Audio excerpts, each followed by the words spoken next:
case. The machinations continue over Lula's camper vans and the meteorite that probably wiped dinosaurs off the face of the earth 66 million years ago. RNZ News at 5 o'clock. Good afternoon, I'm Anna Thomas.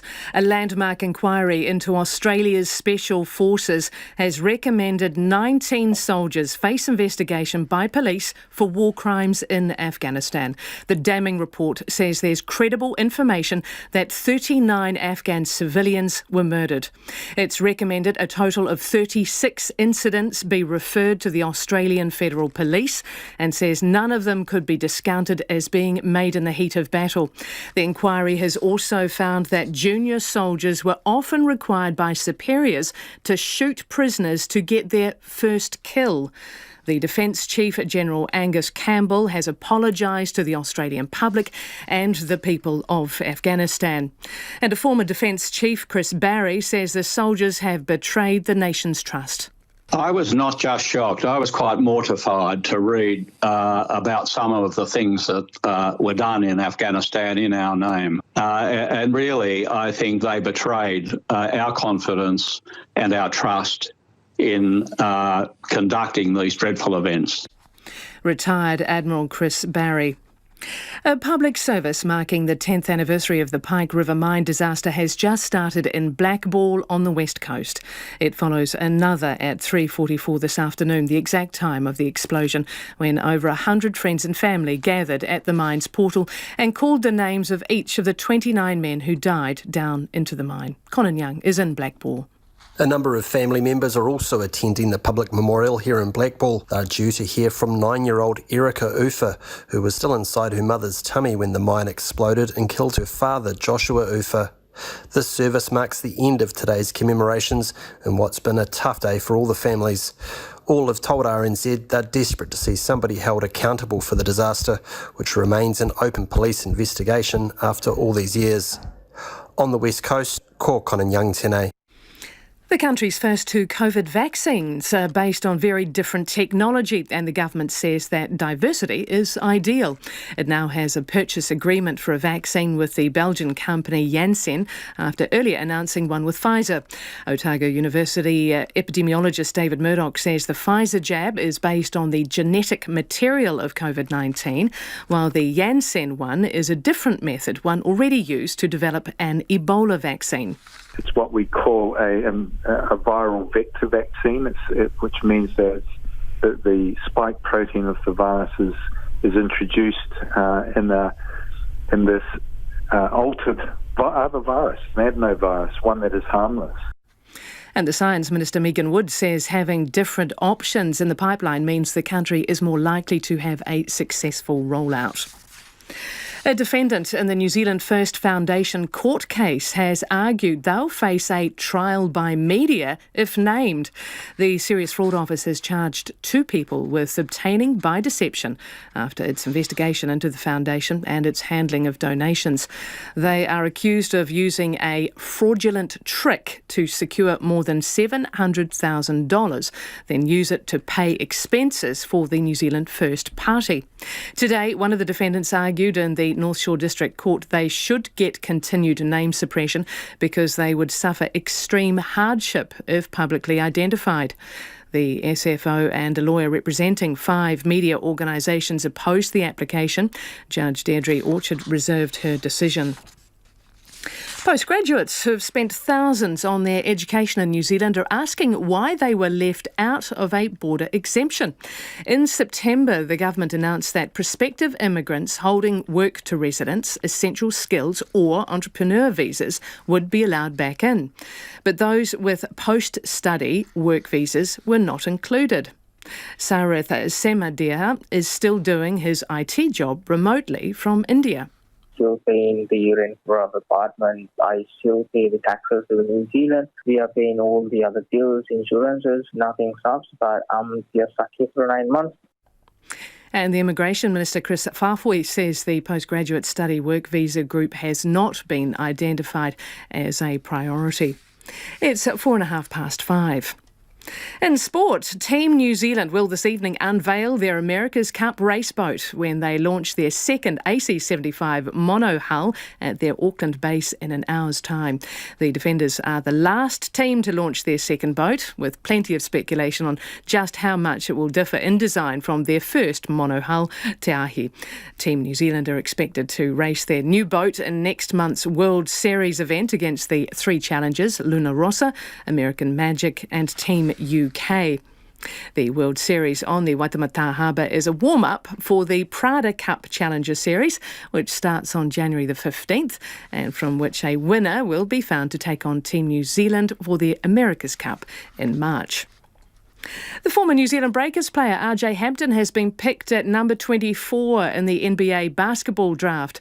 The 19-year-old American point guard was initially picked up by the Milwaukee Bucks, but has been traded to the Denver Nuggets. The Minnesota Timberwolves selected 19-year-old guard Anthony Edwards with the first overall pick. Argentina coach Mario Ledesma has kept faith with the players who beat the All Blacks for the first time last weekend, making no changes to his starting lineup for this weekend's Tri-Nations match against Australia in Newcastle. And the Wallabies have made 3 changes to their starting lineup, which beat the All Blacks in Brisbane 2 weeks ago. And that's the news. Vaccines for everybody. Our priority is to have fast and safe access to vaccines. That's the strategy. There will be a range of vaccines available for New Zealanders. But we're not out of the woods yet. We are still going to have to wear masks. We are still going to have to do social distancing. And neither is New York and its sad Christmas tree. The boughs are very droopy and twisty. Did they drag it down the highway? Getting to the root of the big issues. Morning Report, weekdays from 6 on air and online. And now the Met Service weather until midnight tomorrow. For all of the North Island, apart from Gisborne, Hawke's Bay and Wairarapa, fine apart from isolated showers about Northland, Taranaki and Eastern Bay of Plenty. Fine tomorrow, apart from some evening cloud in the west. For Gisborne, Hawke's Bay and Wairarapa, cloudy periods, a few showers retreating to coastal areas this evening. Fine tomorrow. Marlborough, Nelson, Buller and Western, mainly fine. Isolated showers about the ranges during the afternoons and evenings. For Fiordland, cloud increasing. Occasional rain tomorrow. For Canterbury, cloudy, light rain about the plains, clearing by this evening, fine tomorrow, apart from some isolated afternoon and evening showers inland. For Otago and Southland, fine today, scattered rain from late tomorrow morning, then clearing tomorrow evening. And for the Chatham Islands, rain, heavy at times, easing to showers tomorrow morning, and then clearing in the afternoon, strong southerlies developing, then easing tomorrow. RNZ National. It is 5:07 and you're listening to Checkpoint with Lisa Owen. Thanks, Anna, and welcome to Checkpoint. I'm Lisa Owen. Australian Special Forces have been accused of up to 39 murders of prisoners and civilians in Afghanistan, and 19 current or former soldiers will face criminal investigation. The 4-year inquiry found a culture of secrecy, fabrication and deceit. The Chief of the Australian Defence Force, General Angus Campbell, says the report shows what he's described as a disgraceful and profound betrayal of the Australian Defence Force's professional standards and expectations. Our World Watch reporter Paulina Lau has more. The damning and disturbing report casts a dark cloud over the legacy of Australian Special Forces in Afghanistan. A landmark inquiry which looked at 55 incidents over multiple deployments between 2005 and 2016 has found evidence of 39 unlawful killings and 2 of torture. Defence Chief General Angus Campbell says Justice Brereton found credible evidence to substantiate the claims. Those alleged to have been unlawfully killed were all people under control, in lay terms prisoners, farmers or other civilians. This shameful record includes alleged instances in which new patrol members were coerced to shoot a prisoner in order to achieve that soldier's first kill in an appalling practice known as blooding. He offered this apology. To the people of Afghanistan, on behalf of the Australian Defence Force, I sincerely and unreservedly apologise for any wrongdoing by Australian soldiers. The inquiry also found evidence some Australian troops carried throwdowns, such as weapons, radios or grenades not issued by the ADF, which would then be planted next to the bodies of Afghan civilians to suggest they were a legitimate target in any post-incident investigations. Mr Campbell says a toxic culture of secrecy and entitlement enabled the behaviour to happen. What also emerged was a toxic competitiveness, a self-centred warrior culture. For those who tried to speak out against the injustice, there was suppression. Those who wished to speak up were allegedly discouraged, intimidated and discredited. The inquiry has been running for 4 years. 423 witnesses were interviewed and more than 25,000 images were part of the probe. The heavily redacted report is recommending 36 incidents be referred to the Australian Federal Police for criminal investigation.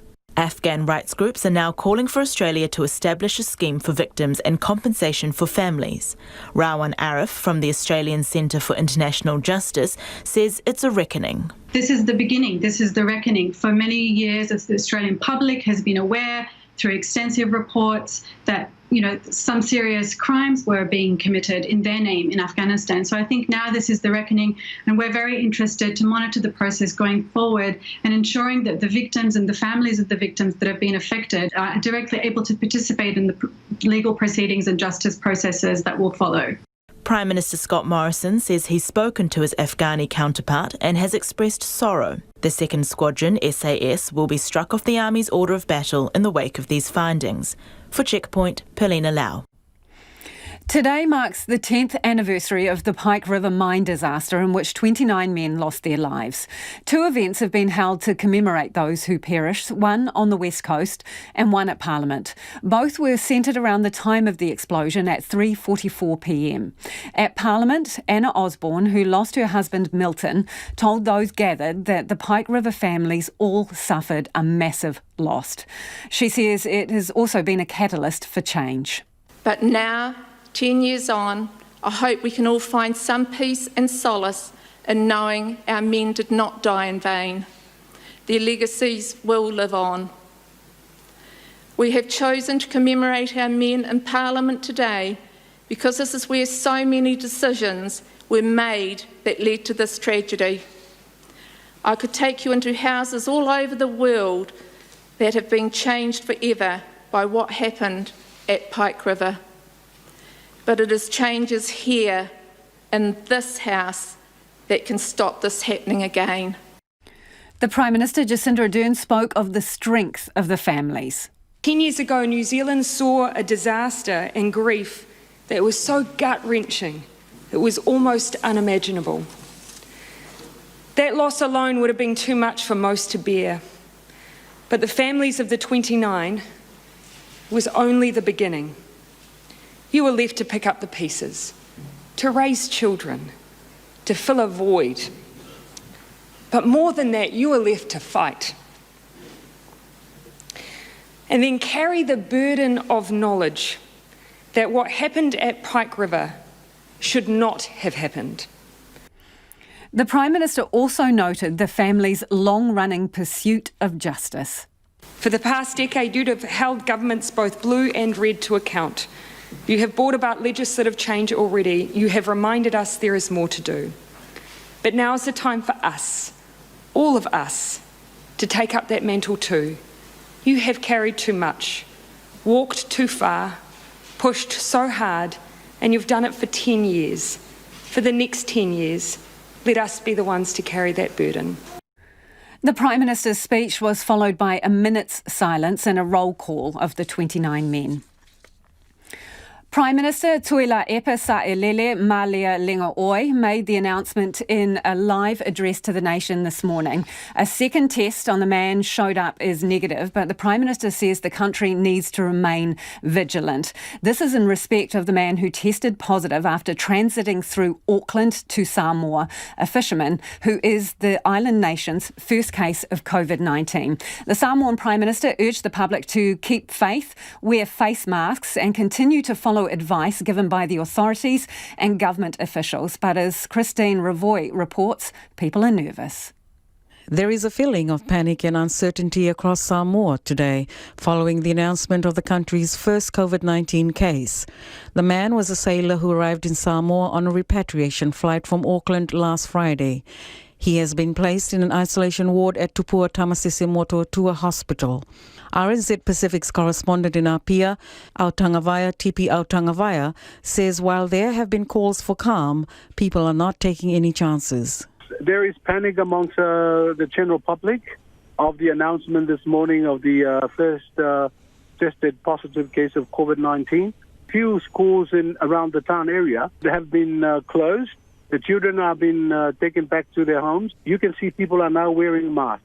Aotangawaya says the Samoan government and its people have learned from the devastation caused by last year's measles pandemic, when 83 people died, most of them children. It's been 9 months now since we are in a state of emergency, and the National Disaster Committee imposed safety measures for everyone to make sure they are safe.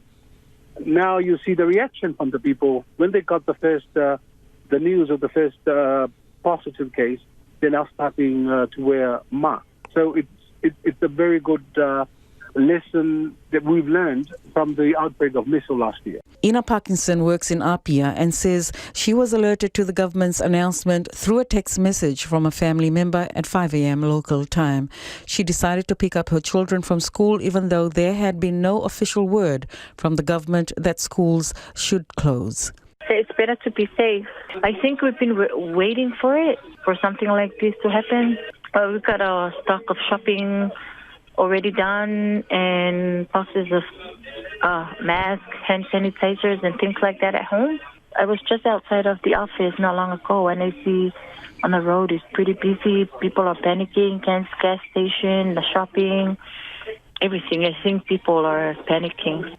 St. Joseph's College teacher Sustina says many parents chose to take their children out of school. We're still running the final examination today, but we will continue tomorrow. Not closing down because we have an advice from our own director to continue on the students' exam tomorrow. We haven't heard any information from the government right now. We just wait. The government has since confirmed schools are to remain open. The Cabinet is meeting to consider further safety measures as well as to review the first repatriation flight from Los Angeles next Friday. For Checkpoint, Olo Ingoa o Christine Ravoy. It is 17 minutes past 5 and you're with Checkpoint on RNZ National. We're keen for your feedback. You can text us on 2101, tweet us at Checkpoint RNZ or flick us an email, checkpoint@rnz.co.nz. The BNZ is closing up almost 40 branches, many of them in small towns around the country, because it says most customers have switched to digital services, in part because COVID forced them to. The Australian-owned bank announced it will shut down 8 so-called metro branches and 30 others in the next 8 months. Among the bricks and mortar locations for the CHOP are Huntly, Opotiki, Wairoa, Balclutha, Kaikohi, Geraldine, Cromwell and Taumaranui. That's despite the BNZ 2 years ago promising to keep all regional branches open until at least 2022. The bank is also axing its branch in Coromandel Township. Sandra Gordy is the district mayor and she joins me now. Wow, what does this mean for locals, Sandra? Well, it means that we don't have a bank facility in Coromandel Town, and that's incredibly disappointing, particularly when we've got one of the highest over 65 populations in the country in our district. We are amongst the top 5 visitor destinations, and so our population explodes during the summer period, which is now extended quite considerably prior to Labour weekend and well into March, April. So it's a bit gutting, actually, and I just wonder, if they shouldn't be sticking to their 2022 because we need a bit of lead-in time for people that, and quite a few people, I would suggest, that don't actually do online banking or have those internet facilities. Well, that's interesting. So the Coromandel branch is, on the calendar to be closed by March 2021, so not that far off. The bank is saying that about 3/4 of customers are, and this is the bank's words, digitally active. So only about 25% aren't, they reckon. Who in Coromandel uses the physical bank? Well, how would I know? So all I know is that, it's the only facility there in Coromandel Town, and so I don't know their figures. I don't know what the accuracy of their figures is. From what you observe, Sandra, people actually do still go to the branch? Oh, absolutely. Where is the nearest bank then, if this closes? Well, if that closes, the nearest bank is either in Whitianga or in Thames. So you're looking at a good hour away. Right. So, well, they did give this public commitment until 2022. So how do you feel about the backtrack? It's disappointing because at least by making that announcement for 2022, there's time for people to find other alternatives. I mean, to be shutting down in about February or June of next year, what have they put in place to compensate for, allowing, what have they put in place for people to be able to use some sort of facility to do their banking or transactions that they need to do, and especially if they're not IT capable and can't do it online. I just fail to understand how they can sort of start doing that without something being put in place to assist people. Are ATMs enough? No, I don't think so, because while they give you the basics, and most people have a basic understanding of ATM, it's the payment of bills, and it's all those other transactions, bank transactions, that people go along to the bank to get help with. And there are more people, and I don't really know how many of the population that is, but I think it's more than we think. So what conversations did BNZ have with you or anyone in the town before it decided to shut up shop there?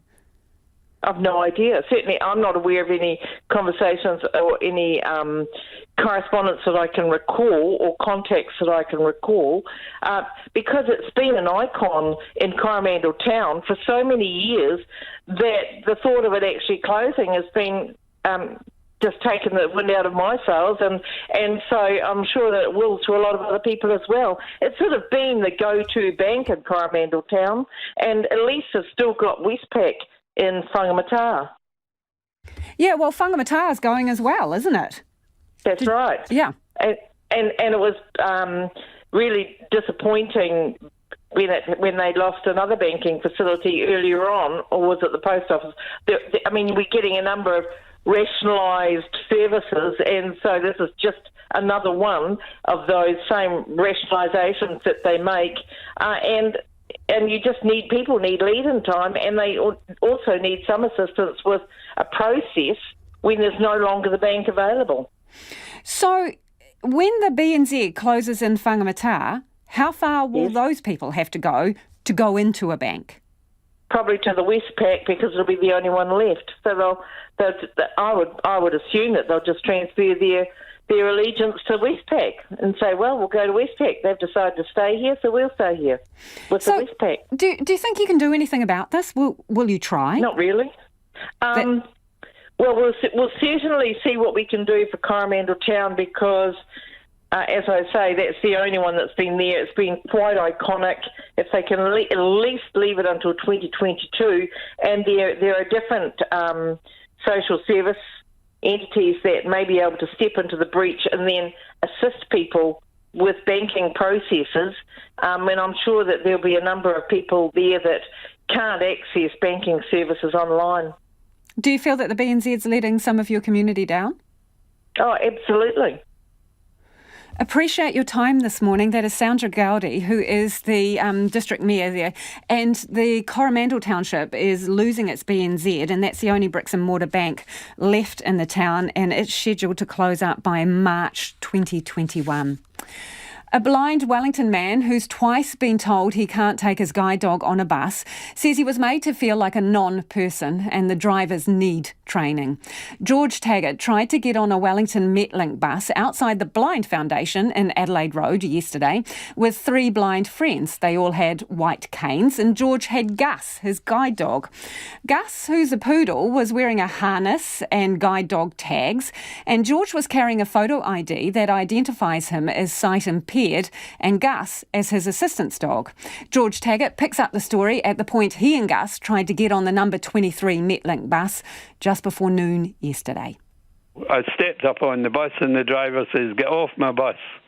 And I said, "I beg your pardon, this is a guide dog and I'm allowed on the bus with my guide dog." And he said, "It's not a guide dog, get off the bus." And I said, "Well, look, he has, my dog's got a harness on him and he has a collar with tags on it that identify him as a guide dog. And I have a passport in my wallet." And he said, "I don't care, get off the bus. I've got a job to do," or something along those lines. And I said, "No, I'm not getting off the bus." And he said something about he was going to call the police. And I said, "Well, fine, you call the police. I'll just stand here until they come." I kept repeating that the dog was, in harness and all of those sorts of things. And he said to me, "He isn't wearing a red coat." And I said, "Well, I explained to him that when I'd left home this morning, that was yesterday morning, it hadn't been raining. And so I had no need for my dog to have his coat on." Anyway, he called his boss up on the radio. Well, I don't know if it was his boss, but he called somebody up on the radio. And this fella repeated everything that the bus driver had said. Eventually, the driver took the passport from me and had and it says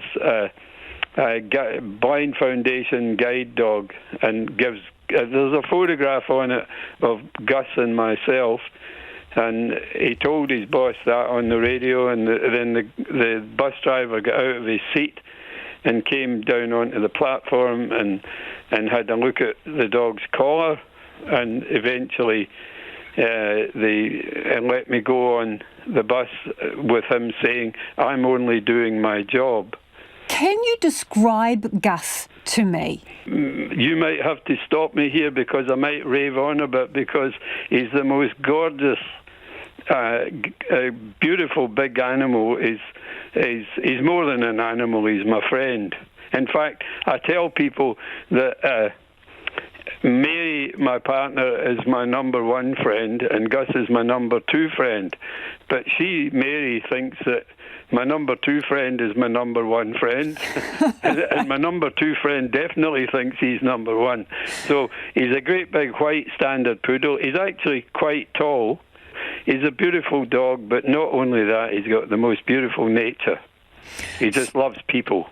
So is this a bit of canine prejudice? A driver looked at him and thought, poodles, they're not guide dogs. Poodles don't actually look like a manly dog, you see, because they've got lovely big fluffy ears and a curly coat and all of those sorts of things. So I can understand that. But the fact is that he's dressed in his harness, and he's got all the ID that you could wish for, So to be clear on this, the ID, the passport that you carry, it's got a photo of you and a photo of Gus, and it states that he's a guide dog. That's exactly right, yes.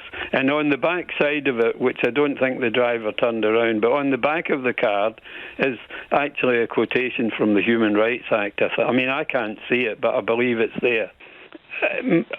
At least once a week, a driver will say to me, "Is that one of them blind dogs?" And my response to that, of course, is that if it is one of them blind dogs, then both him and I are in deep trouble, because we're a pair of blind people, or blind objects or something. So, I make light of that kind of a thing. But the fact is that this particular confrontation was the second one that I've had within just over a week. So how does it make you, how did it make you feel, that whole confrontation and having to argue the point? I think it's one of those things about it's sort of treating me as a kind of a non-person. And I think one of the difficulties that blind people have is that there's lots of kind of stereotypes. The most common one is that when you explain to someone that you can't see, they raise their voice to you. And I don't think they mean it in a malicious way. I just think that it's that kind of a thing about, oh, you're poor person. And I'm not a poor person. My eyes don't work, but that doesn't stop my brain from working. And so I'm just an ordinary person who happens to have a disability called sight loss, you know. So, George, what would you say to the bus company about what you expect from them and how they can do better? Please train your staff. We want somebody to explain to the drivers that we're just human beings like they are, except that we might stumble a wee bit sometimes and we might have to kind of need a wee bit of help, but we're still bus passengers. You know, we're still part of the rest of the human race. I think that's what it is, really. And Gus is part of the deal. And Gus is part of it. Oh, Lisa. Yeah, he is. I remember ringing Mary up and saying, Mary, I've fallen in love again. Because I waited for a year for Gus. And it was almost instant that, you know, that we bonded together. And that is George Taggart, bus user. We will talk to Metlink after 6.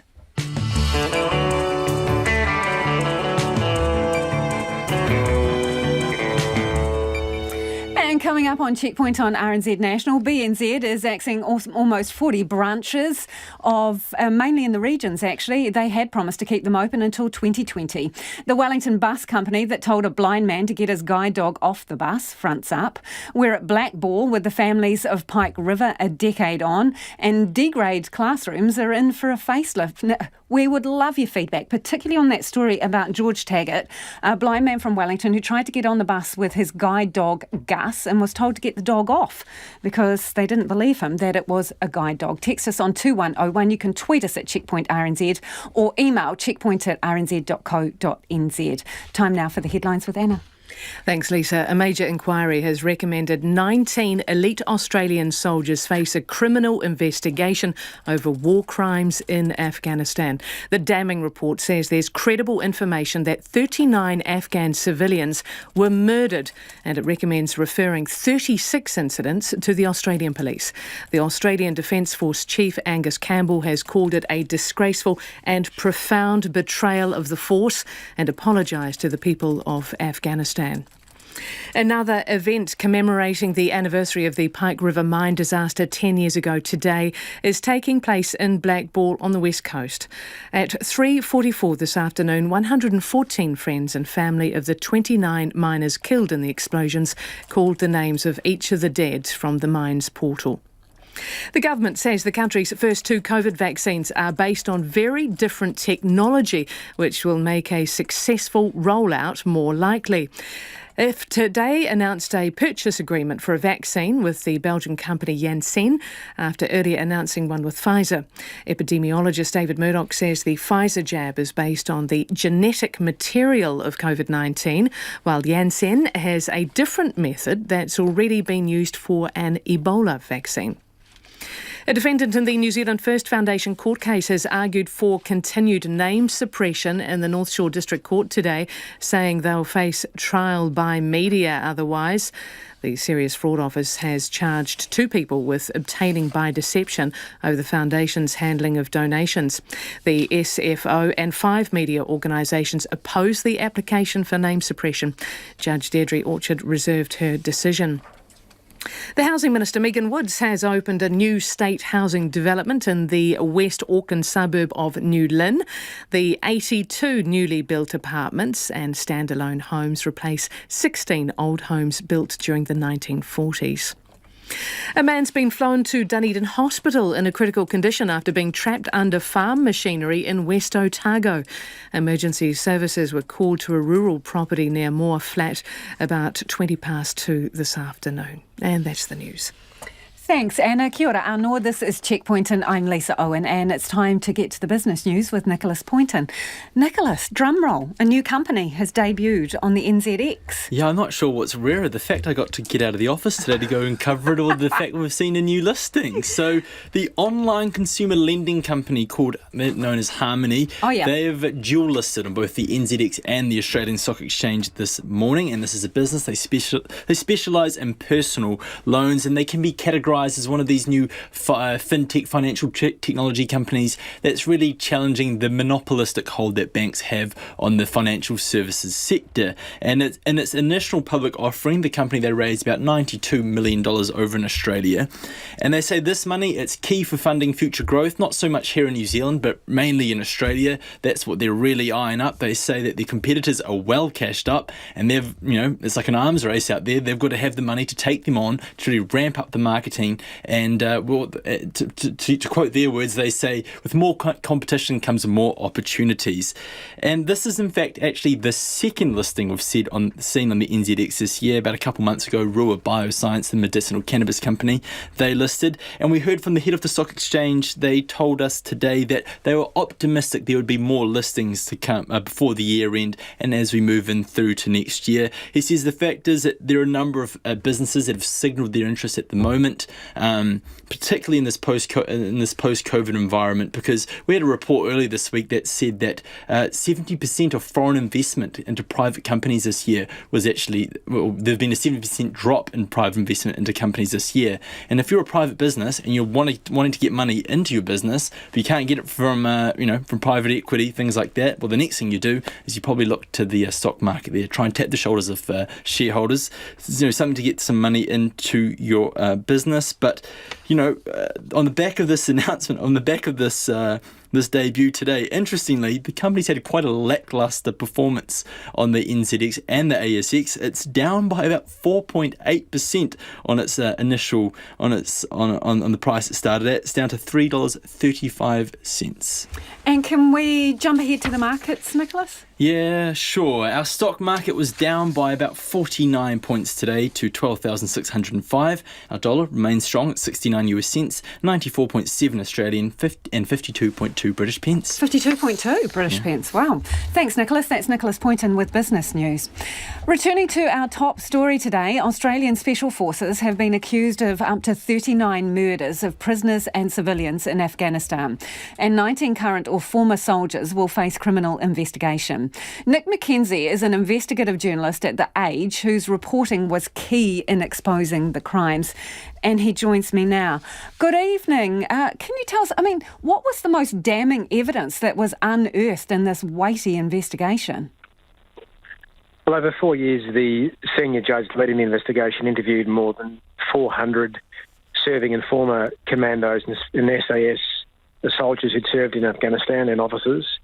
And critically, people on oath testified that they'd either witnessed war crimes or in some cases have been involved in war crimes, so confessed. They were talking about the summary execution or the alleged summary execution of prisoners, sometimes men with their hands bound, and civilians. So the worst sort of war crimes one could imagine. The evidence is described by the judge as credible, but that sort of underplays its significance. The credible evidence has been referred to the Federal Police, but only because the judge believes there is some prospect of, with further investigation, a successful criminal prosecution. So we're talking about very significant evidence and potentially some very significant consequences for those accused in the coming months and years. So, Nick, how did this all start unravelling? Well, after the conflict, obviously it's been an extremely long war. Australia's longest war became the unwinnable war and then the forgotten war. Our troops returned, our special forces returned largely home in 2013-14. And after then, it was rumours that began to circulate within the regiment, within the commandos. Some of these rumours reached more senior officers. Some of these rumours reached journalists. And ultimately, as we reported on not just rumours, but as we found whistleblowers who told us about significant evidence that they believed existed, sometimes these people had witnessed alleged war crimes, that began to come into play. The generals, the military brass, commissioned a couple of reviews. They too, in 2015-16, found significant allegations or credible allegations of very serious war crimes. And that's what prompted the judicial investigation, the Commission of Inquiry by Justice Brereton, which has been tabled or released today, that 4-year exhaustive probe. There's a really big difference with what's happened in Australia to what's happened in the United States, the United Kingdom, and I dare say New Zealand, in that our government Our Defence Force has not turned away. It's looked very closely at these allegations with forensic exhaustive rigour, and the result is an investigation which has found shocking things, but nevertheless has led to this sort of really, I think, unique accountability that's not been seen amongst other Western nations in respect of how their troops conduct themselves on deployment in Afghanistan. Given the extent of the allegations, did senior officers know what was going on? I mean, where does the buck stop? Did politicians know about this kind of behaviour? Well, His Honour Justice Brereton looked at that very question and said there was no evidence that any officer, junior, middle ranking or senior, engaged in or directed a war crime. But nevertheless, he said there was a collective responsibility up the chain of command that I guess was weakened as it goes further up the chain of command and as the commanders are further away from the on-the-ground action. But that responsibility involves looking after or contributing to a culture where war crimes don't occur, ensuring that there's enough oversight, enough rigour in terms of leadership, moral leadership, where these things don't occur. And that clearly failed. So there is culpability up the chain of command, not for direct involvement, but for failing to put into place a system, a culture, a leadership, esprit de corps where these things didn't happen. But one of the things that the Justice has picked or raised is this warrior culture that some senior officers privileged or prioritised above. A warrior culture is pretty famous in Special Forces around the world. That's fine as long as it's partnered with a moral culture. So, where they can be great warriors, but they're moral warriors. The moral side of things was left out, and in the end, we had small patrols, teams of 4 to 5 men, a small number of men who went rogue, who thought it was a great sport to allegedly execute weak defenceless Afghans. So, what will happen next? The officers will be demoted. Some will be demoted. Some will lose medals and citations, and there'll be administrative processes surrounding those who are seen to have contributed to that command failure, as the soldiers themselves, who are the alleged trigger pullers, may in due course face our criminal justice system. When you say that, when you talk about the criminal justice system and potentially this police investigation, I mean, how realistic is it that police will be able to investigate to the point they can charge people? Well, we already know through court hearings in Australia that the Australian Federal Police has collected eyewitness statements implicating Australia's most famous soldier, Ben Robert Smith, VC, in respect of alleged war crimes. There's a brief of evidence with the Director of Public Prosecutions. He denies all wrongdoing, but that process is a direct result of the Inspector General's inquiry. It commenced 2 years ago, midway to that inquiry. And I think in answer to your question, that tells us that the police have already gone and got statements from eyewitnesses. Yes, they've been denied the allegations, but nevertheless there's been a lengthy process underway. That process will be repeated in respect of the 19 or so other men who will be referred to police in coming days and weeks. Police will see about taking statements, looking at evidence such as photos taken in the combat zone, reporting over radios that's captured in the combat zone, villagers who might be witnesses, support staff, medics, interpreters who may witness things. These are all potential sources of evidence, and it will be the police's job to find those, to compile them into briefs for prosecution. Nick, just briefly before you go, obviously this is a weighty report. New Zealand was in Afghanistan during this time. Is there any mention of our New Zealand forces there? New Zealand was outside the scope of the jurisdiction of this report, as were other nations. But I would say one would be, I think, foolish to think that there wasn't some sort of a culture in the various special forces who often had secondees working with other nations. So an Australian would work with the US Special Forces or the NZ Special Forces. We know the US Special Forces have faced grave allegations. People have been charged for shocking alleged war crimes. There's been significant allegations made in Britain and also in New Zealand. So I think what this tells us is if there is an exhaustive judicial type process to lift under the rocks, there will be some bad things hiding there. How many, in the case of New Zealand, one can't say. But unless there's that exhaustive judicial process, you could also never know. Nick, really appreciate your time this evening. That's Nick McKenzie, who's an investigative journalist at The Age, and his reporting in part was key in exposing those alleged crimes. It is 5:45. I'm Lisa Owen. You're with Checkpoint on RNZ National. We're keen for your feedback on that issue or any other that we've addressed on the program this evening. You can text us on 2101, tweet us at Checkpoint RNZ, or send us an email, checkpoint@rnz.co.nz. Rotorua tourist operators are worried they may bite the hand that feeds them if the country puts too much focus on attracting wealthy tourists once the borders open. Tourism Minister Stuart Nash has outlined his plans to ban the hiring out of vans that don't have a toilet on board and focus on high-value visitors. Tourism reporter Tess Brunton has more. His comments have caused a stir in the sector he's now in charge of, but the new Tourism Minister has made no apology for that, telling RNZ's Lately programme he does understand backpackers are an important part of tourism in Aotearoa, but he still wants to see more work aimed to attract wealthier tourists. I suppose what I was saying, though, is there are certain tourists that we want and certain habits that we don't want in this country, and the last thing we need in terms of our global branding is people who drive around in these vans that actually aren't self-contained. When they need to go to the toilet, they pull over the side of the road and they go to the toilet along a bush track or in a river or by the side of the road. Sam Sutton from Rotorua Rafting says people can be quick to point the finger at tourists for bad behaviour, but they may also need to look closer to home. I haven't seen too many tourists around New Zealand at the moment, and I've just been down cleaning a dock reserve currently, and there was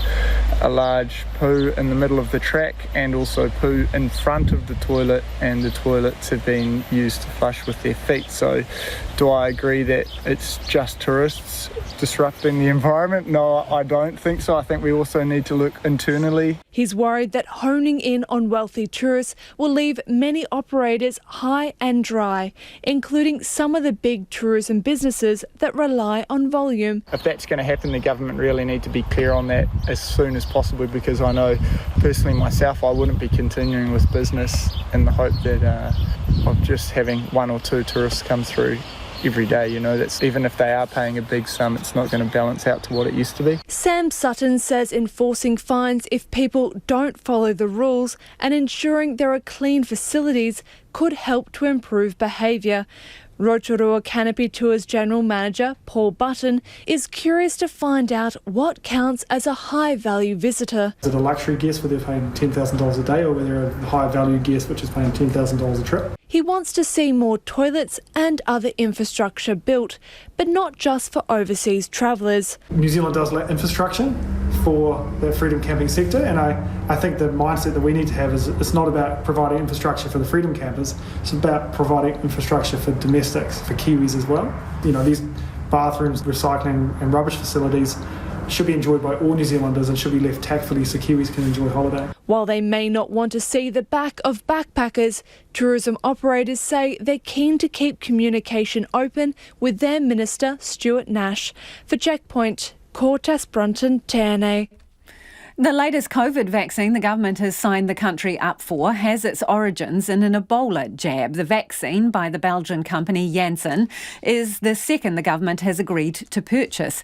If it all goes to plan, it's due to arrive a bit later than the first Pfizer vaccine, but does have several advantages. Health correspondent Rowan Quinn reports. If the government's vaccine strategy goes to plan, not all New Zealanders will get the same COVID jab. The two the government's already agreed to buy are based on different technology.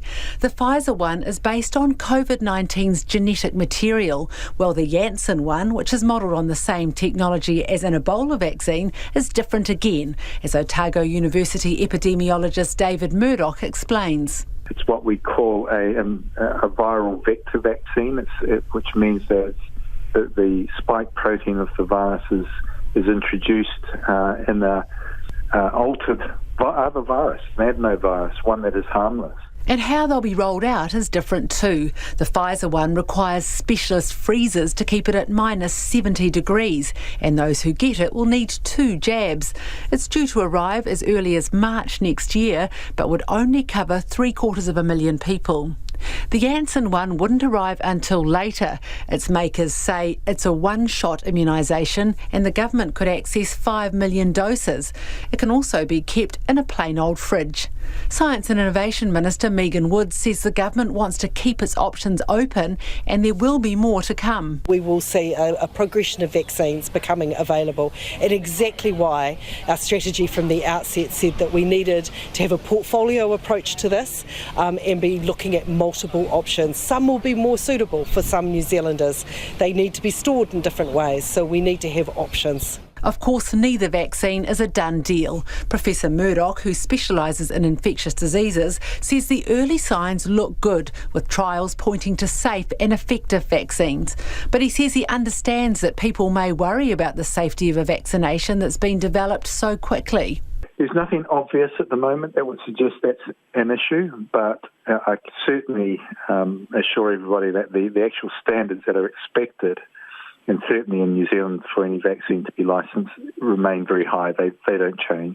Ms Woods says before any vaccine is rolled out, it will need to go through New Zealand's approval process. The country's sharing information with other governments' medicine regulators to try to speed that up. The Director General of Health, Ashley Bloomfield, says he'd like to see at least 80% of New Zealanders immunised, but 95% would be ideal.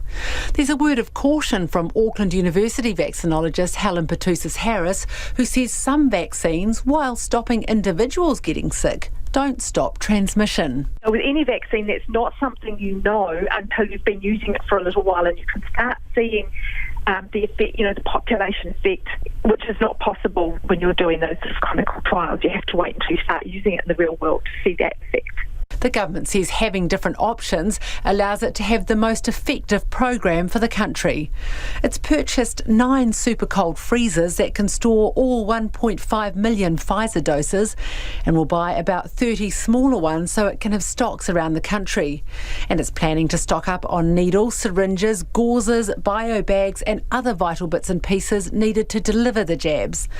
It says plans to roll them out are well underway, but no details have been released. Mō te hōtaka o te ahiahi, ko Rowan Quinn tēnei. New Zealand's outdated and not fit-for-purpose school classrooms are in line for a huge overhaul. The government's announced $164 million for new classrooms and other school upgrades. $132 million of that will be spent at schools around the North Island, with a further $32 million spent in the South Island. Our reporter Jonathan Mitchell was in Greytown for today's announcement.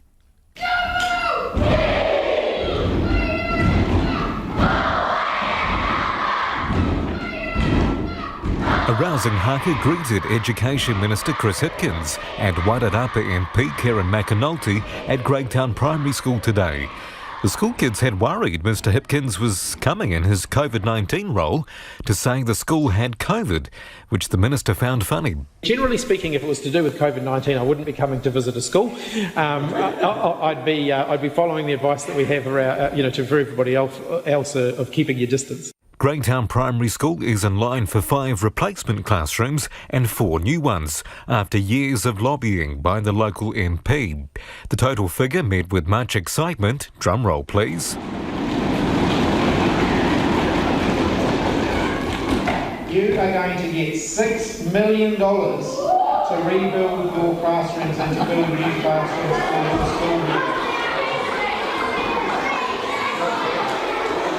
That school's principal, Patrice O'Connor, says the 5 classrooms in line to be bowled and replaced are no longer fit for purpose. So the carpets are well and truly worn, threadbare in some places. We've got old radiators, which mean that the heat in winter is very hot, but then in summer, when we've got hot Wairarapa summers, we're overheated. So our children will often go outside in the summer and learn under the trees because their classrooms are just too hot for them to work in. She says the developments will keep pace with a growing school roll. We're looking forward to especially those being replaced in the first stage, and then as we're growing as a school, we've got 400 children currently on site of a school that's catering for about 360.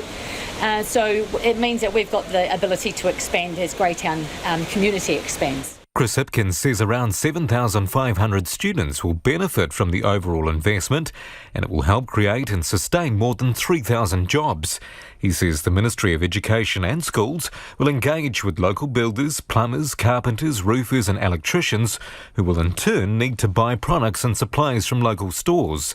He reckons school kids will be excited to see all the old stock get knocked down and start again. His old school was burnt down and loved watching the rebuild. So we were in prefab classrooms for a reasonable amount of the time while they rebuilt the school, but that was quite an exciting thing for a kid, as you can imagine. You know, seeing your school being demolished after a fire and then being completely rebuilt. For us kids, that was pretty exciting. He will announce specific details about the South Island spending tomorrow. In Greytown Foot Checkpoint, call Jonathan Mitchell, Aho. 5 cricket grounds are getting a facelift to make the players' areas gender neutral in time for the 2022 Women's Cricket World Cup.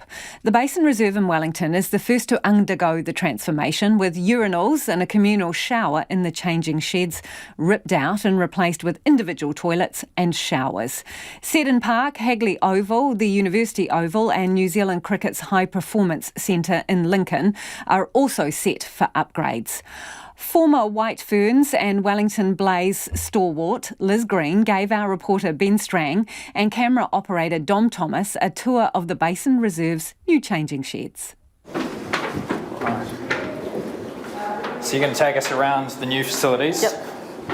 What they look like? Yep. It's obviously a Best vast improvement from what they used to be. Yeah, I mean, you'd walk through this door here and it would just be like sort of painted this ghastly yellow colour.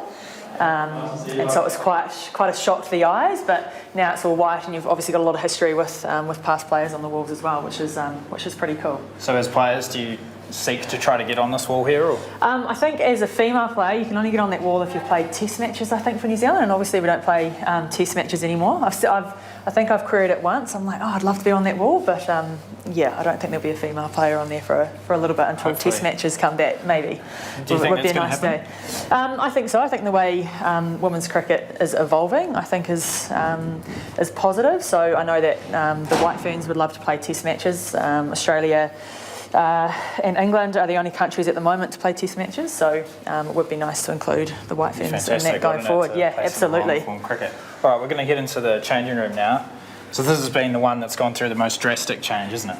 Yeah, before it kind of wasn't really fit for purpose, I guess. Yeah. There was a big sort of dividing wall, and it's certainly a lot bigger now in terms of the space available to players.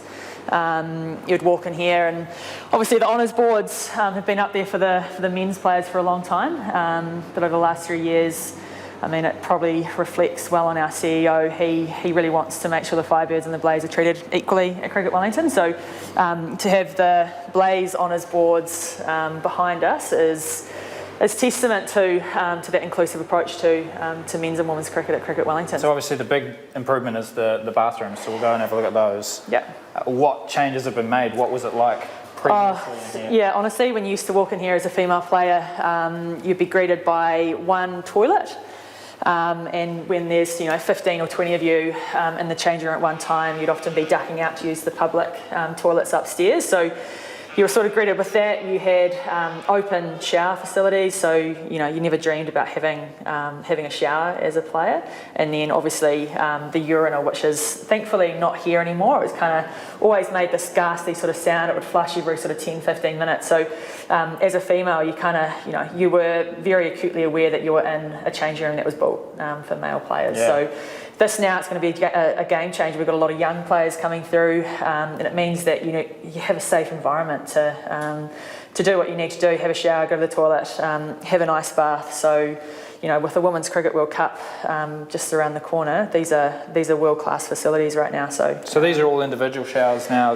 Yeah, with a door, which I think no more communal showers. No, which I think symbolises quite a lot. I know when the design was being drawn up, and do we need shower doors? And I was like, of course we need shower doors. You need to create this environment where players feel safe to have a shower and just close the door and just have a bit of you time. So to even think about shower doors, I think, is a reflection on the fact that female athletes have been thought about in the process. Previously, you guys would go home and you'd rush away. Yeah, you kind of do your team debrief. You'd sit and mingle for a little bit, but you'd often want to be out of here pretty quickly to have a shower. It's a long game, cricket, so you often didn't want to sit around and be sweaty and smelly for too long. So in terms of team culture, team camaraderie, it's going to do wonders for that, because you're going to want to hang around. You'll probably have a shower, and sit around and have a beer with each other and enjoy each other's company. I was saying before, it's a bit more encouragement to take those last few wickets. You might actually want to spend some time in I think this is just a really cool space to be in now as an athlete, both male and female. So I think there might be a little bit longer spent in the changing room, but that's a great thing about it. And you can check out the video that goes with that story from Ben and Don. We'll put it up on our Facebook page. A lot of you getting in touch about George and Gus. This is the Wellington man who is blind and uses a guide dog. They tried to kick him off the bus because of the dog. Louise says she's blind too. For goodness sake, really, I do think the bus companies need to train their staff on how to behave around guide dogs and blind people. At the end of the day, guide dogs are the eyes of blind people, and they need to be allowed on the bus. And Christine says, what a shameful way to treat the blind gentleman and his guide dog. Poodles are extremely intelligent, Christine says. RNZ News at 6 o'clock. Good evening, ko Anna Thomas Tene. A long-running Australian investigation into war crimes in Afghanistan has recommended criminal investigations into 19 soldiers. It's found the shocking behaviour of some special forces undermined the whole integrity of the Australian Defence Force. The ABC's Matthew Doran reports from Parliament House. The Inspector General's report says there's credible information to suggest special forces had murdered 39 Afghan civilians and prisoners and attempted to cover up some incidents by planting weapons and radios next to bodies. The report said junior troops idolised their superiors and agreed to their orders to kill prisoners. ADF Chief Angus Campbell says he would be dealing with the commanders who oversaw units that allegedly committed war crimes. I would never have conceived that an Australian would be doing this in the modern era. The IGADF said Special Forces troops should pride themselves on being model professional soldiers, not on being warrior heroes. Matthew Doran reporting. The widow of one of the Pike River mine disaster victims has described the legacy the men who lost their lives have left behind. A 10-year anniversary service was held in Parliament this afternoon to commemorate the 29 men who were killed. Anna Osborne, whose husband Milton died in the tragedy, hopes the families can find some solace that their loved ones did not die in vain. I could take you into houses all over the world that have been changed forever by what happened at Pike River. But it is changes here in this house that can stop this happening again. Anna Osborne says families around the world are gathering today to reminisce and remember. The Thames Coromandel District Mayor says the BNZ branch closure in her township is incredibly disappointing. BNZ is set to close almost 40 branches, many in small towns, because it says more customers are switching to digital services. That's despite the bank's previous promise of keeping all regional branches open until at least 2022. Sandra Gordy has told Checkpoint the announcement means her town won't have a bank facility at all. It's a bit gutting, actually, and I just wonder, if they shouldn't be sticking to their 2022, because we need a bit of lead-in time for people that don't actually do online banking or have those internet facilities. The Thames Coromandel District Mayor, Sandra Gardy. New Zealand's outdated and not fit for purpose school classrooms are in line for a huge overhaul. The government's announced $164 million for new classrooms and other school upgrades. $132 million of that will be spent in schools around the North Island, with a further $32 million spent in the South Island. The Education Minister Chris Hipkins says school kids will be excited to see all the old buildings get knocked down and started again. His old school was burnt down and he loved watching the rebuild. So we were in prefab classrooms for a reasonable amount of the time while they rebuilt the school, but that was quite an exciting thing for a kid, as you can imagine, seeing your school being demolished after a fire and then being completely rebuilt. For us kids, that was pretty exciting. Chris Hipkins will announce specific details about the South Island spending tomorrow.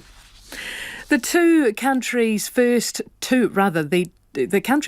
two COVID vaccines are based on very different technology, and the government says that diversity is ideal. It now has a purchase agreement for a vaccine with the Belgian company Janssen, after earlier announcing one with Pfizer. Otago University epidemiologist David Murdoch says the Pfizer jab is based on the genetic material of COVID-19, but the Janssen one is based on an existing method of delivering an Ebola vaccine. It takes an ordinary cold virus and alters it until it is harmless but protects against COVID.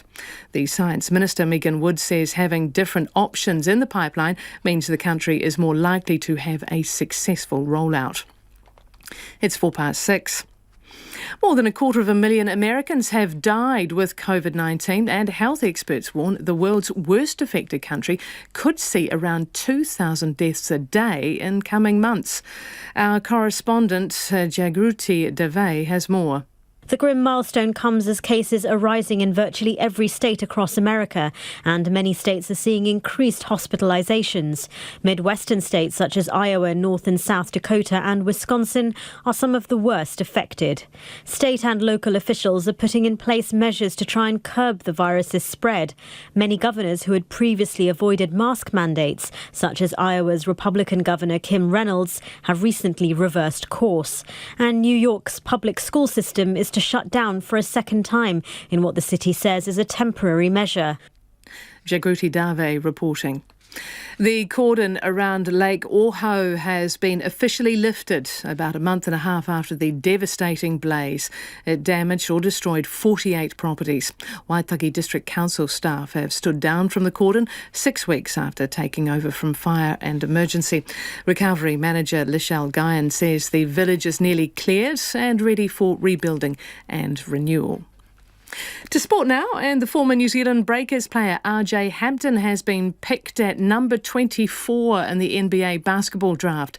The 19-year-old American point guard was initially picked by the Milwaukee Bucks, but subsequently traded to the Denver Nuggets. Hampton had hoped to be among the first 15 draft picks, but his inconsistent season with the Auckland-based club, which was prematurely ended by injury, may have seen him slip down the rankings. Breakers owner Matt Walsh says the trade from the Bucks to the Nuggets is not a surprise.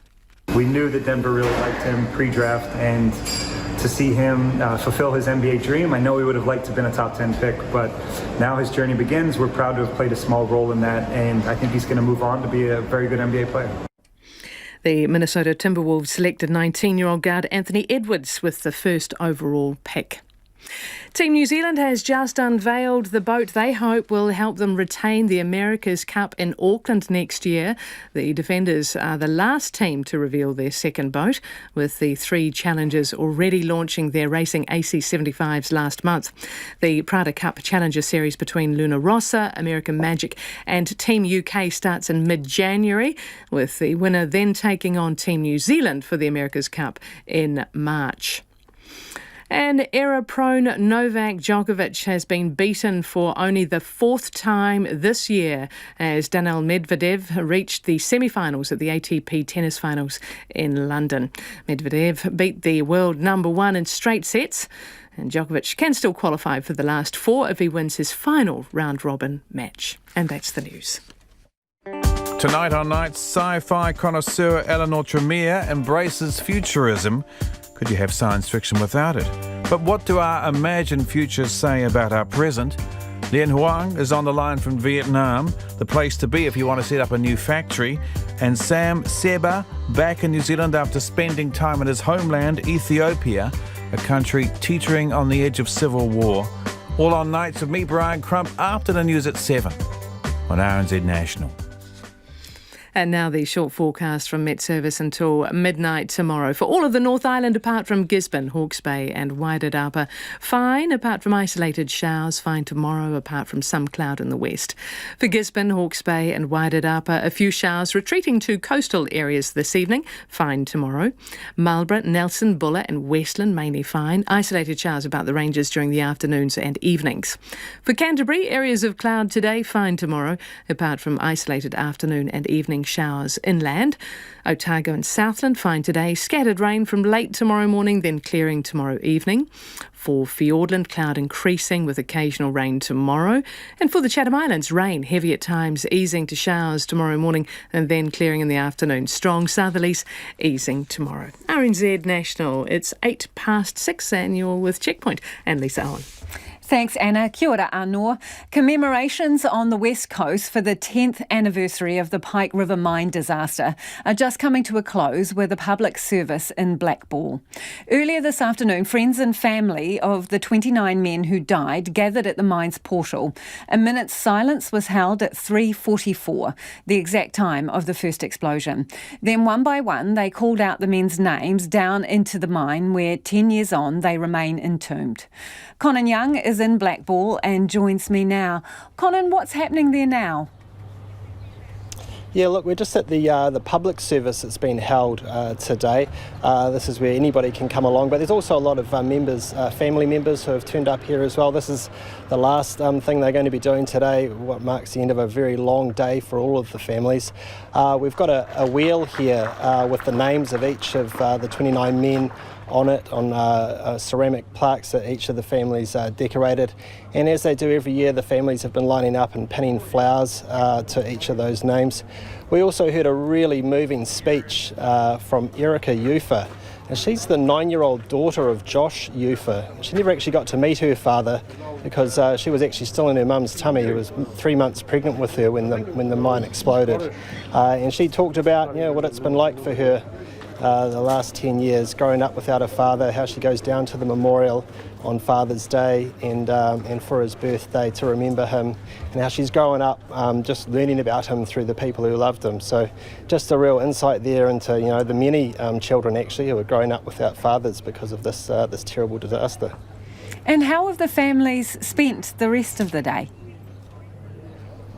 Yeah, so as you mentioned in the introduction there, the families went up to the mine portal.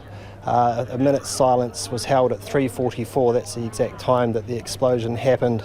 And then one by one they read out, as they do every year, they read out, yelled actually the men's names down into the mine where those men still are. And that, I've talked to a couple of the family members, they say as always, it's a really sombre occasion. And really haunting. It is quite a haunting kind of place actually up there by the portal, deep inside the Paparoa Ranges. And look, as well, I've spoken to a few of the families here today. People like Carol Rose, who lost her son Stu Mudge. She said that the real tragedy for her is that Stu, she said he was a bit of a hellraiser growing up, that by the time he'd started working at the mine, he was 31, he was really starting to get his act together. And she said, Carol said, the tragedy for her is that she's never going to see him fulfill his real potential. There are other people such as Jo Hall, who lost her son, Dan Herc, in the mine. It was her adopted son. Tragically, she's actually lost 3 sons, 2 to drunk drivers. The difference in this case is that she doesn't have Dan's ashes. She's got her other 2 boys' ashes, but she doesn't have Dan's ashes, and she just wants to be able to give him a proper send-off like she was able to for her other 2 sons. So yeah, like I said, that's the real impact of this disaster, and it's ongoing, even 10 years on. So the families have been talking to you about accountability today. What are they saying? Yeah, every single person I have talked to has talked about how important it is to have some accountability, to have somebody charged, for charges to be laid over what happened here. They are all really thankful for the work that's still ongoing as we speak. It paused for a moment today, but that work is still ongoing, recovering that drift, the 2.3 kilometre long entry tunnel down into the mine, and the search for clues as to what sparked that methane and caused this explosion. That work is, like I say, is ongoing. It'll get underway again tomorrow, and the next few months they're hoping they'll actually get into this complex series of tunnels. It's called Pit Bottom and Stone, and this is where the electrical equipment is, and that's where they think the best chance is of actually finding some clues as to what might have caused this explosion. Thank you, Conan. That's Conan Young, who's in Blackball at the commemorations there on the West Coast for the 10th anniversary of the Pike River mine disaster. It is almost 14 minutes past 6. You're with Checkpoint on RNZ National. The bus company, whose driver tried to kick a blind man and his guide dog off the bus, has apologised and is promising better training for its staff. George Taggart tried to get on the Wellington Metlink bus outside the Blind Foundation in Adelaide Road yesterday with a group of blind friends who all had white canes, and George had Gus, his poodle guide dog. Gus was wearing a harness and guide dog tags, and George was carrying photo ID that identifies him as sight impaired and Gus as his assistance dog, who he describes as his best mate. George explains what happened next. I stepped up on the bus and the driver says, "Get off my bus." And I said, "I beg your pardon, this is a guide dog and I'm allowed on the bus with my guide dog." And he said, "It's not a guide dog, get off the bus." And I said, "Well, look, he has, my dog's got a harness on him and he has a collar with tags on it that identify him as a guide dog. And I have a passport in my wallet." And he said, "I don't care, get off the bus. I've got a job to do," or something along those lines. And I said, "No, I'm not getting off the bus." And he said something about he was going to call the police. And I said, "Well, fine, you call the police. I'll just stand here until they come." The driver then radioed someone, and after much back and forth, George and Gus were eventually allowed on the bus. The experience has left a bitter taste for George, and he wants drivers to be better trained to help sight-impaired people where needed. Scott Gallagher, the General Manager of Metlink, and he's promising to do just that. We apologise unreservedly for the treatment that he experienced. That is not in line with our expectations or our policies associated with anyone who is blind or low vision who travel on our Metlink network. Have you apologised to George personally and directly? Not at this stage, but I am wanting to be able to reach out to George to do it personally. I've already had some communications with Blind Low Vision New Zealand, and I'm making it very clear that what occurred is simply not good enough. We apologise. I would like to take the opportunity to meet and talk with George personally. And again, it's something that the overwhelming vast majority of times this has not occurred, but it has, and we apologise for that. It is the second time, George says, that he's been treated this way on your bus service. Why do you think that that's happened? The drivers have said, "That's not a guide dog, get off my bus." Why do you think that is happening? That is something I would love to work with George and also Blind Low Vision New Zealand, as well as our operators and drivers to get to the bottom of, because the treatment that George has been experiencing is not in line with our expectations. Well, what are your expectations, particularly when someone turns up with a dog in a harness? It has a guide dog tag on it, and the person with it, in this case George, had identification, photo identification, showing that he was sight impaired and that Gus the dog was his guide dog. So I can't see how this went so horribly wrong, so I'm wondering what your expectations are and if your staff are aware of what those expectations are. Lisa, our expectations are very clear in terms of anyone who has that identification card who is blind or low vision, then they are fully welcome on any Metlink service, and all they need to do is produce that card for our staff. Clearly what has occurred is not in line with not just our expectations, but our policy. Have your drivers had any training specifically around helping people with disabilities and vision impairment? Yes, Lisa, as far as I understand, on a regular basis, we do a range of trainings, including on disability training. But to be honest, since we've become aware of this, we're reviewing things and wanting to make sure that all training and material that we make available to our frontline staff is clear enough and effective enough that all of our staff has clear appreciation of our fundamental expectations on how we treat people who might happen to have any sight impairment. Because obviously, I mean, it looks like that training's not working, given what's happened. So George Taggart is a volunteer trainer and has spoken to other transport services and offered advice and, well, workshops in essence for assisting people with disability. He's offering that to you. Will you take him up on that? Absolutely. I would welcome the opportunity to meet up with George, welcome the opportunity to work with George, and also I'm noting that I have already had some communications with Blind Low Vision New Zealand, where again, I've been very clear that I would welcome any opportunity that we can work with that organisation as well as George to make sure that we have the right training in play and all of our frontline staff, all of our amazing frontline staff have the right training so they can make the right choices when someone like George wants to board one of our services. Scott Gallagher there, the General Manager of Metlink, and we'll check back to see what happens. Aucklanders have been overwhelmingly compliant with new rules requiring them to wear masks on public transport in the city. The new law, which also requires passengers to wear masks on domestic flights all over the country, came into force today. Ben Leonard reports. Find and put on a face mask. Tag on with your hop card. Scan the QR code. Tag off again. There are a few more steps involved in catching a bus, train or ferry in Auckland from today, but people don't seem to mind it too much. These Aucklanders had just gotten off trains or buses at Britomart Station in the CBD. I think it's a good idea, although I do think that having level 1 and wearing masks is a little bit misleading.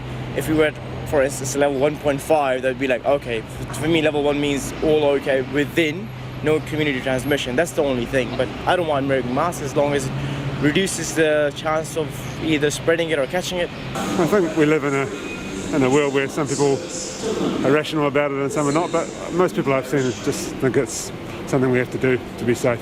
I think it's good. It keeps people safe until the vaccine arrives. Auckland Transport staff were giving out disposable masks to people who forgot theirs or who didn't know about the new rules. The police also made their presence felt at the city's transport hubs. Martin Fair was on a bus on the North Shore when it was boarded by an officer who had a stern word with the only maskless passenger. There was one person on the bus downstairs who was not wearing a mask, one male adult. And then when the bus stopped at Akaranga, there was a police constable on the platform and boarded the bus and walked up and down and had a look and saw this fella and gave him the hard word. It was polite, but it was a firm. It's not acceptable. Auckland Transport Metro Services Group Manager Stacey van der Putten was delighted that between 90 and 95% of people who used public transport wore a mask today. It's gone really well and compliance is very high. We've had no negativity this morning that's been reported, which is really good. So those people that have not been aware or forgotten, we do have people out there at our facilities that do have a small amount of masks to help support our customers in the first couple of days as we get used to this again. But it's not just Aucklanders who have to mask up. Anyone flying domestically anywhere in the country has to as well. At Wellington Airport, families were already masked when they pulled into the car park, and many kept them on inside the terminal. As a man with a beard, it's not the best thing for me because it mucks up my beard and makes me look a bit ridiculous. But hey, it's one of those things we've got to do to help each other. I think that's absolutely fine. I think it's reasonable. How do I feel about wearing masks? Oh, well, that's going to be the rule. That's the rule, and I think just keeps everybody safe. I'm not happy at all with it. I think people should wear a mask if they want to wear a mask. If they're worried about it, then they can wear the mask. I'm not worried. I shouldn't have to wear a mask. If people think that wearing a mask will help them, I don't know, not get sick, then they can wear a mask, but I don't think that should be made to. Passengers touching down in Auckland were happy with the information they had received. Most people wear mask anyway, and they were handing it out to when you boarded your flight, but everybody just wore it actually. It was on notices as I came in, it was on the flight kiosk as I got my bag ticket label, so yeah, I think so. I think that'd be kind of stupid if they didn't know. Meanwhile, some of the taxi drivers at the airport were feeling apprehensive about the new rules exempting their passengers from wearing a mask. None of them wore masks. None. they're not wearing any. But I'm dropping them off somewhere they're going to go and meet their people, have a cup of coffee, and the mask's not involved anymore. Yeah, I think there is a bit of risk. I think they should change it to that everybody's got to wear a mask, and it's safety for everybody, To be blunt, I go in and have a test every 8 weeks, regardless, because I'm in that situation whereby there potentially could be a bit of exposure, so I'm comfortable within myself. Most people are pretty responsible, to be honest. Masks can be single-use, reusable or homemade. Mō te hōtaka o te ahiahi nei, ko Ben Leonard tēnei. Recent graduates who spent thousands on their education in New Zealand are questioning why they were left out of a border exemption to get them back to their homes and jobs. After months of being locked out of New Zealand, many say they feel abandoned by the government after years of living here. Jill Bonnet reports. As COVID crept into New Zealand in March, the government closed the borders to all but citizens and permanent residents. Over time, they've expanded who's allowed to travel here. In September, the government announced immigrants holding work to residence, essential skills or entrepreneur visas would be allowed to travel to New Zealand. But post-study work visa holders didn't make the list, and many feel that's a kick in the teeth after the amount of time and money they invested in the country. Sarith Sanadira is one of those stranded, still doing his IT job remotely from Sri Lanka for his New Zealand employer. Now, for me and my partner, we just got only clothes. Everything else is just in New Zealand. We still paying the rent for our apartment. I still pay the taxes to New Zealand. We are paying all the other bills, insurances. Nothing stops, but I'm just stuck here for 9 months. They'd only returned to India for a family visit and had their boarding passes when they found out about the border closure. He says most immigrants accepted the policy to begin with, but are now questioning when they will get any certainty about when and if they can return. Immigration lawyer Alistair McClymont thinks the prospects of post-study work visa holders being allowed back in is low, and they've lost a lot. The government would likely say that these people paid only for a New Zealand qualification. They weren't paying for the work rights and the pathway to residency, despite the fact that international education is marketed overseas in countries like India and China as a package. He says the government has prioritised essential skills visas over open visas such as post-study workers who don't have a specified employer. Nidhi Kaushal finds that galling, as it was the government that changed the previous employer-specific visas to address concerns over potential exploitation if they're tied to a single workplace. People are pretty upset that while there's a discrimination between this, irrespective of the visa category, everybody should be allowed in, at least given a fair chance, to come back to the country, at least sort their affairs out. We've got stuff there. Received the news yesterday that my car has been vandalized. Who's responsible for it? She was on 10 days leave from her job at a telecoms company to see her seriously ill father in hospital when the border closed, and never imagined 10 days could spell the end of her 5 years in New Zealand. The group she's part of has been organising protests, including 150 people at a demonstration in Delhi this week, bearing banners of Migrant Lives Matter. Another is planned for Monday. She says many of those on post-study work visas used everything they had to pay for their studies. Among other immigrants who've contacted RNZ, one has lost their bank job in the last week. One lived in New Zealand for 10 years and another for 7 years as a dairy farm manager. Immigration Minister Chris Farfoy says the postgraduate study work visa group hasn't been identified as a priority under current criteria for border exceptions. He says September's border exceptions were deliberately kept narrow because of managed isolation constraints, and priority was given to those with strong connections to New Zealand. For Checkpoint, Jill Bonnet. New research suggests dinosaurs were thriving when their meteorite hit the Earth, wiping them out 66 million years ago. The new study says if dinosaurs weren't wiped out, it could have led to a world where humans didn't exist. The BBC's Andy Moore reports. An asteroid the size of the Isle of Wight hurtling towards the Earth at 20 times the speed of a bullet. This is what scientists believe caused the extinction of the dinosaurs 66 million years ago. But there's disagreement about what was happening before that. Some scientists say dinosaurs were already in decline and the asteroid was the final nail in their coffin. But this new study says the dinosaurs were thriving, and if it wasn't for the asteroid, the Earth might be a very different place. A lot of studies in the past have had the idea that the dinosaurs would have died out anyway if the meteorite hadn't have hit the Earth. But what our study has shown is that that wasn't the case, and that had the meteorite not hit the Earth, the dinosaurs probably would have done really well, which could have led to a world where the mammals didn't evolve as much as they have, and it could have led to a world in which we don't exist. The scientists in this latest study examined various dinosaur family trees to come to their conclusion. They used statistical modelling to fill in gaps in the fossil record. Dinosaurs ruled the Earth for tens of millions of years, and if it hadn't been for a chance encounter with some interplanetary debris, they might have carried on ruling the Earth for millions more. And that was the BBC's Andy Moore. A lot of you getting in touch about the BNZ shutting 38 branches, many of them in small towns. This listener says banks are greedy. People still use banks and shouldn't have to be more than an hour away. Why can't banks share a branch in some of these small towns? ATMs aren't enough. Someone else says customer service is secondary to profit. And Wendy's got in touch to say they're also stopping checkbooks now. How are all us oldies with no internet going to cope? Someone else says, how will people get help if the ATM swallows their card and they need help right now? And another listener says, personally, I prefer the days when your local bank manager knew your signature. On George and Gus and the bus, a lot of you got in touch about this. One person says Metlink needs to show some empathy. Blind people and their dogs have every right to be able to use the bus. Another says poor training, common factors for lots of businesses. And Mark's got in touch to say Metlink drivers, well, they're underpaid, undertrained and too often underthanked. Don't forget you can go online and check out our stories. Back tomorrow.